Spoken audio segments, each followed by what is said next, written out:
I know that if you've been playing the YouTube game for a long time and you're not getting the result that you'd like, and you keep seeing all of these people posting a 15 or 30 seconds video on Instagram Reels or on TikTok and getting, I don't know, 500,000 views, I know it might be tempting for you to ditch the long format and move to something that might seem easier. So I wanted to test that experiment for myself. I did that for the past 3 months, and today my plan is to share the results and what I've been learning. And as you may be guessing for the way I've been saying things, it's not been as good as it seems. In fact, I'd say it's not been good at all. So the first thing that you may be tired of doing in the YouTube game is playing the titles and thumbnails game. Sorry for being repetitive, because yeah, the reality is that if people don't click on your video, they don't watch anything. So you may be creating the best piece of advice or the best video ever, but if the title and the thumbnail are not appealing enough, you're not getting the views. That's the reality of YouTube. So you're like, okay, I'm tired. I'm going for the short format where I don't need to do any of that shit. Okay, now you need to play a different game. Now you need to play the game of retention and hooks. The reality is that if you don't capture someone else's attention in 3 seconds, they are gonna scroll past. That's the truth. At least with the title and the thumbnail, you have more chances. You can edit the title and the thumbnail for as many times as you want, and you have a lot more chances with the long format video.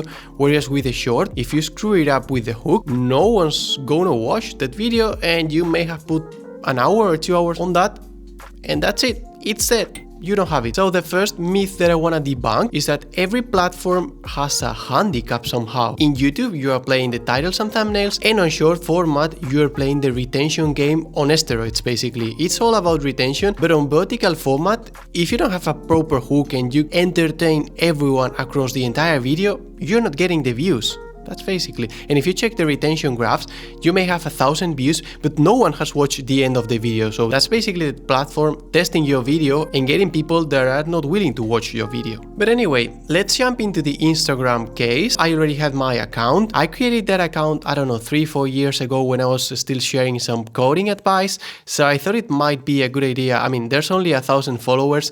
I thought that there may not be a difference to have a new account with no followers than using my existing account with already 20 people that are willing to like my post. So it's like, okay, let's keep it as it is. Let's not overcomplicate things. And on Instagram, there's a game that I don't like at all, and it's the engagement game. This is also happening on TikTok. I'll talk about it later, and I'm gonna be way more harsh on that one.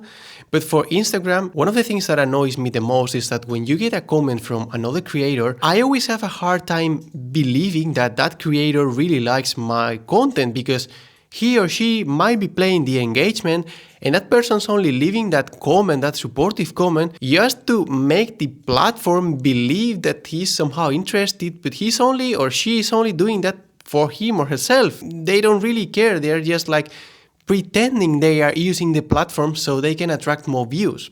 That's basically it. So I don't like it. It's so fake. I don't believe it. And also from my side, if I'm kind of commenting on big creators or people that are already well established, I feel so wannabe. Like it's gonna be like, oh bro, your content's amazing. That's not me. I wouldn't say that in that way, and I don't know. I just don't feel any comfortable playing that fake game of engagement and that sort of happy, positive vibe that goes across Instagram. I don't know, my point as a creator is that my duty is to create good content, and your duty as a platform is to deliver it to the right people. What's the point on me having to do that engagement thing? I mean, of course, you cannot post and ghost. You need to kind of nurture that community, and I'm always answering the comments that I get from my community. But I find a very hard time go on other people's posts commenting some sort of random things. And also probably that creator has already been through that phase and knows, okay, this guy is only doing it for himself. Ignore, basically. That's my point. So this whole Instagram experiment led me with, I don't know, 20 new followers on overall. I don't know. It gave me no growth. Yeah, it attracted some new people, but insignificant. I mean, it's like nothing really happened. I got some reach and that's it. I think the peak was around 20,000 views a month of reach. Okay, yeah, some things happened. Maybe I was reaching new audience, but it's like the platform wasn't able to deliver the content to the right people. That's That was my opinion. It was like it was reaching a lot of people, but they weren't the right people for that content. That's my take on that. And listen, I'm ranting about platforms, but probably it's my fault. I'm assuming the whole responsibility for this whole thing. I know there are thousands of things that I should improve so my content perform better, or that you guys found it more appealing on those platforms. It's just that I want to vent out because it seems like everyone's so happy positive about these things and I don't understand them. Anyway, you may be thinking, okay, maybe TikTok's easier, maybe TikTok is the solution. Everyone has always said that going viral on TikTok is almost effortless. Okay, let's jump into the TikTok world.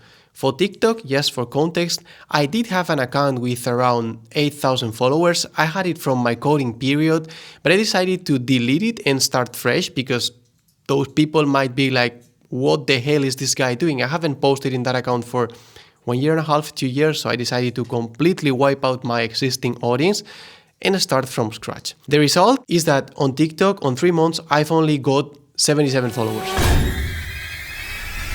And about TikTok, and this is where I let everything out, there's something I find very, very stupid, and it's this teamwork challenge. Are we seriously stupid?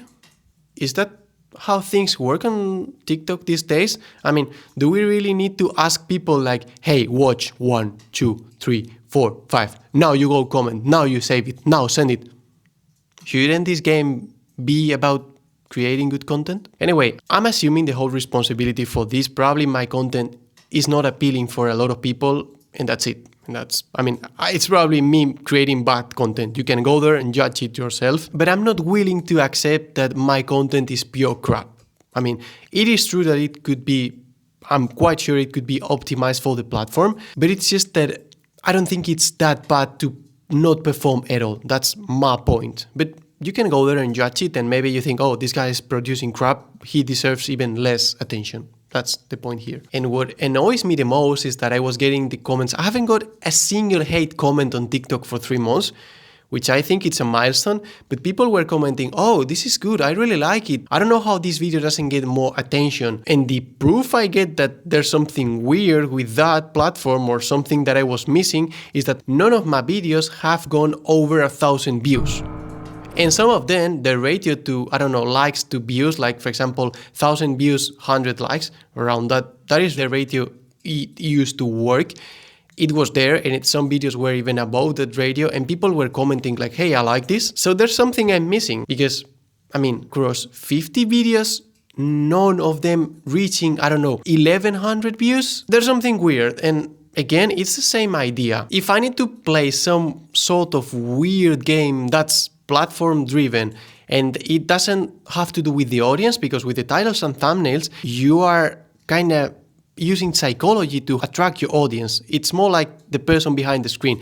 But with that one, how the hell am I supposed to know why my videos don't get above 1,000 views when people are commenting, hey, I like this? Is it like some sort of black magic? Because I don't understand it. And yeah, I did get some interesting conclusions of this whole experiment, but I'm gonna talk about YouTube Shorts before, and then I'll address the whole conclusion of this entire experiment altogether. So for YouTube Shorts, I didn't have any intention with YouTube Shorts. It's in the same way I don't understand TikTok, I rarely understand YouTube Shorts, but it is true that on YouTube, since I had a better audience, some of those people were watching my shorts and they kept commenting and they kept supporting. But still, in YouTube Shorts, it's like so random for everyone. None of my videos went over 2,000 views ever, and it's like, okay, yeah, I'll post it because it's there, but there's nothing I'm expecting back from YouTube Shorts. My guess is that if you want to consume vertical content, you're gonna go for TikTok, or people are more likely to go for TikTok or even Reels on Instagram than YouTube Shorts. There's an audience there, but it's just that I don't know, maybe I'm wrong, just let me know in the comments. But on the flip side, I got like 50 or 60 new followers on this YouTube channel from those shorts. So the reach wasn't good, or it was very unpredictable, but the people or the audience that saw those videos found them allegedly more interesting, or that's my take. Maybe maybe you are watching this video and found my channel through some of those shorts. So if that's the case, welcome, and I'm so happy to have you on board. So what did I get from doing this whole experiment for 3 or 4 months? The first conclusion that I got is that maybe the content that I'm willing or that I like to produce, that's mostly the style of this. It's pretty much the same style, but with a faster editing pace. That's me doing a talking head video, talking about something I really care or I genuinely like, but I add like some more cinematic shots and that sort of vibe. But my take is that maybe my videos were too long and you guys are not willing to watch a 60-second video of a guy talking, no matter how cinematic and how good it looks, because my aesthetic content, when I posted a video with some just the cinematic shots and some music and some sort of short sequence,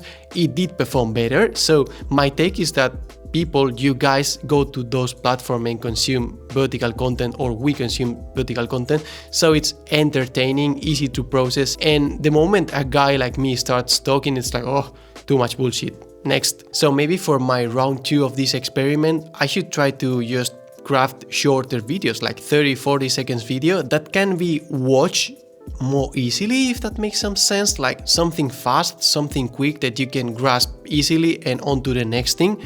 Maybe that's the whole point that I'm missing here. That's my conclusion. The catch with that aesthetic content is that it doesn't kinda create that sense of community, because the comments I used to get from those videos were like, oh, this is so good, I like it, whereas the comments I used to get in my talking head videos where I was trying to make a point or share a mini story were much deeper, and I can feel that the sense of connection or community is built in a better way from those videos. The problem is that it's like an endless loop. You don't get the reach, you don't reach new people. Yeah, you can engage deeper, but it's like, what the hell should I do? Yeah, maybe a mixed strategy across all of those could be better, but I kind of have the feeling that the people who watch your aesthetic or my aesthetic content are not willing to watch me speak for a minute. That's my guess. Maybe I'm right, maybe I'm wrong. We'll see. And also, one of the overall myths that I wanted to debunk with this video is that it doesn't take you less time. For editing these YouTube videos, it only takes me maybe, I don't know, 4 or 5 hours or even less. It depends on how much I want to edit them. But the whole point, because that might be very tightly coupled with your editing style, my whole point is that you need to produce more content for vertical format. Whereas for a video, for a long form video, if you post once a week, you need to edit a single video. It's just one idea. Whereas for vertical format, if you want to post 3 different videos, 3 different ideas, in my opinion, you need to work 3 times on the same thing, because you need to create a packaging, you need to create a hook, you need to do a lot more things. For me, at least, it takes the same amount of time. If I want to post regularly 3-4 times a week on vertical content, it's the same as if I want to post weekly on YouTube. So it's like, it's not saving me any time. In fact, I'd say it takes me way more time, and I need to spend a lot more time in idea generation, because for these videos I just need an idea per week, whereas for vertical format I need 3-4 ideas per week. And even if it's the aesthetic shots type of video, it takes some time to kind of piece it together, to fit the music, so it doesn't take me less time. That's the whole point. And the last thing I got clear from this whole experiment is that in that meantime, my old YouTube videos that were already performing better and that were getting steady traffic, they kept getting the views. So my point is that if you make, I don't know,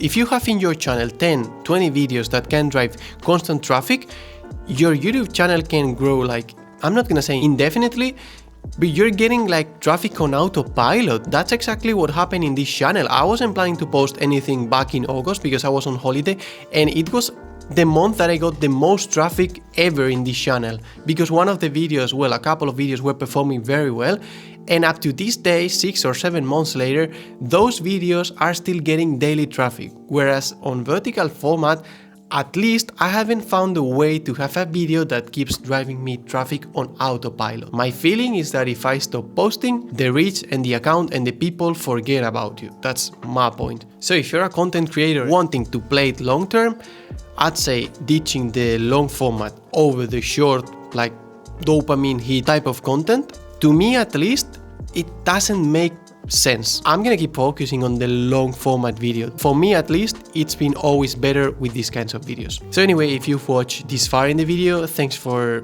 kinda listening to me ranting about platforms, and see you in the next one. Bye.